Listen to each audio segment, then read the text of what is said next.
একটা মাসলা হলো কবরস্থানের ঘাস বিক্রি করা জায়েজ আসেনি।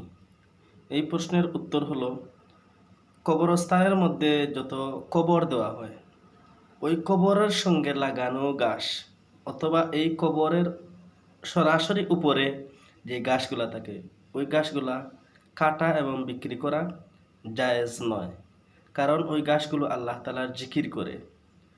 এরপরে কথা হলো কবরস্থান যদি বড় হয় এবং কবরের সরাসরি উপরে বা কবরের সাইডে যদি লাগানো না থাকে, বরঞ্চ কবরস্থানের ভিতরে অন্য কোনো জায়গায়, যেই জায়গায় মুর্দা দাফন করা হয়নি, লাশকে দাফন করা হয়নি, এমন কোনো জায়গায় যদি ঘাস থাকে তাহলে ওই ঘাস বিক্রি করা জায়েজ আছে।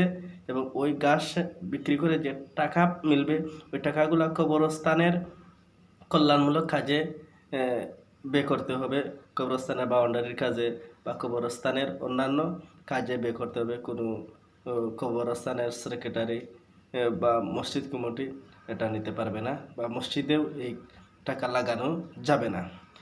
এরপরে কথা হলো কবরস্থানে এমন গাছ হয়েছে, গাছ হইতে হইতে জঙ্গল হয়ে গেছে, এখানে ঢুকতে সমস্যা হয়, সাপ বিচ্ছু হয়ে গেছে, শিয়াল বসবাস করে, ভয় হয়ে গেছে, ভয়ঙ্কর একটি অবস্থা হয়ে গেছে মানে ঘাস না কাটার কারণে, তাহলে সম্পূর্ণ কবরস্থানকে মুক্ত করার জন্য, সাপ বিচ্ছু থেকে মুক্ত করার জন্য সম্পূর্ণ কবরস্থানকে পরিষ্কার করা, গাছপালা কাটা, ঘাস কাটা, চাই তা কবরের উপরেও যদি হয় যে ভয়ঙ্কর পদ্ধতি অবস্থা হয়ে গেছে কবরের উপরেও, তাহলে কবরের উপর থেকেও এগুলো অপসারণ করা, কাটা জায়েজ আছে।